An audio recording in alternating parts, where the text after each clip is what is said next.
nga ssentebe wa disitulikiti y'e Mukono ng'ate tutunuulira n'ebigenda maaso mu ggwanga. Mwalabye ebyabadde empigi mu District Service Commission eri bifaanana ne mu disitulikiti endala nti abantu beesowolayo ne bakola okwemulugunya mu nsimbi nti nawa gundi ssente ne gundi ssente ne gundi ssente.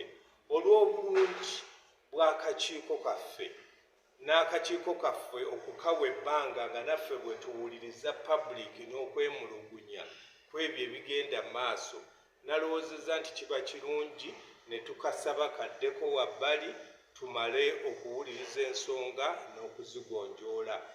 Mumanyi nti bwe twali tuteekawo akakiiko ako twakakuutira okwewala enguzi, okutunda emirimu, okukola obulyake n'ebintu byonna ebirala ebigenderako. N'olwekyo nga tekannagwa mu buzibu oba nga tekalina buzibu bwe kakoze, naye nze kimpa okwekenneenya ne nga nti n'akange ng'akalonda kabagira bawummulamuuko mmale okwetegereza ndabe abantu baffe bagamba ki, eriyo ey'emulugunya, eriyo gwe baliddeko ssente. Bwe tunaazuula nga teri nsonga yonna ya mbulubujju ekakwatako nga tubaga nti mukoze bulungi emirimu era mugende maaso. Bwe tunaaba ne kye tuzudde era tujja kuba tubategeeza.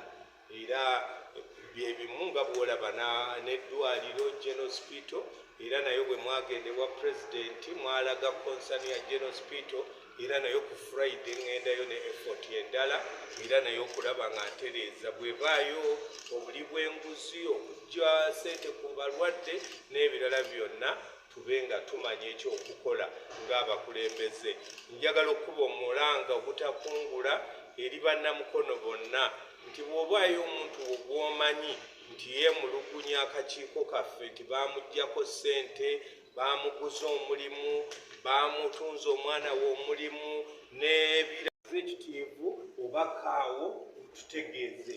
Onooba tokikoze, onooba totuyambye. Obuzibu bwe tulina mu bantu baffe oluusi bwe bajjako ssente ate be basinga obutaagala kuwa information.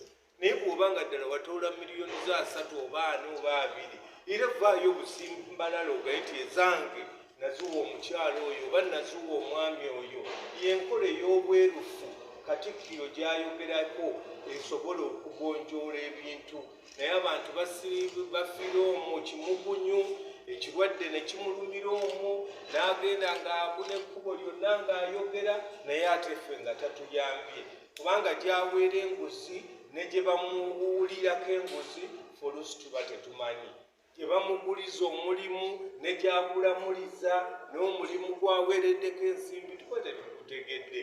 Kaakati nange ekiseera kino kyenkozesa okulaba nti mu nju yange muyinza okubaamu ekifaanana oba ekyagudde empiki, akantandika okweteekateeka nga bukyali, bw'ebaayo akwatibwako nga muweereza mu bakwatibwako. Bwe tuzuula nga tewali nga tubaga mwejjeeredde. Byenguzi toyinza kubala bujulizi. Omuntu yasooka okugamba nti njagala okuwa enguzi oba omuntu naawe enguzi.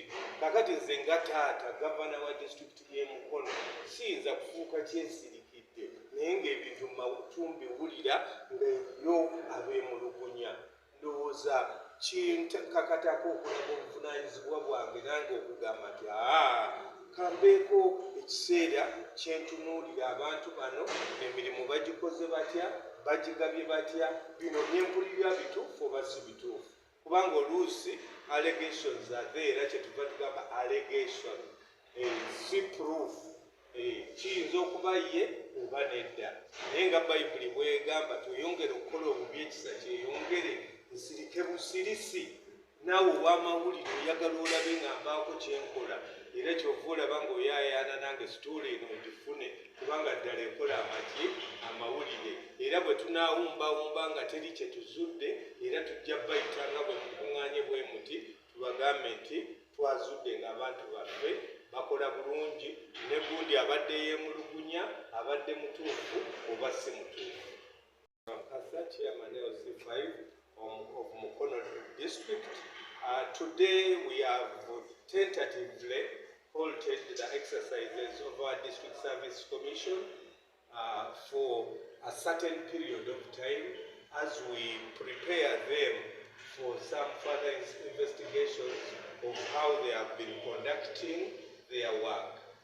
We have been receiving some public outcry and concerned citizens complaining that some people extort money, demand money from them, or commissioners extort money from them, or some people in the public are extorting money from people who are interested to get jobs. So as the chairman of LC5 of Mukono District, definitely I couldn't just sleep and pay a deaf ear. I thought it would be prudent with my executive to look through these allegations. Are they factual? Are they correct? Are they true? Or they are just baseless? And that's why we are giving in this time. Give ourselves time to do some investigation, to interest in ourselves, to see how the District Service Commission is conducting itself. We don't want to face a similar scenario like that one which happened in Fiji, where the chairperson of LC5 and other committee members and chairman of the District Service Commission were arrested and now they are facing courts of law. I thought this would be ample time for us to look through. If there is a genuine complainant, let that person come with facts so that we can make our road records clear. And that is enough to compel me to hold the exercise for some time until when true findings have been reached. So from allegations, apart from allegations, you just hear allegations, and that's why at times you need to act, because where there is smoke, at times they think and say there might be fire. So glad that we have halted your exercise. You are not to be in office to allow some investigations, internal investigations. We are merging with the moving program of the District Service Commission.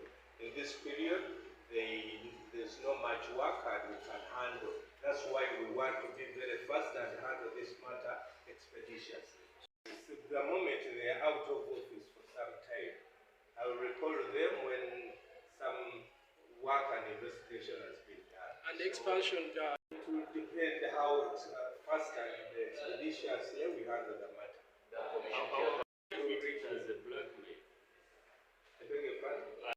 You have got my communication as the author.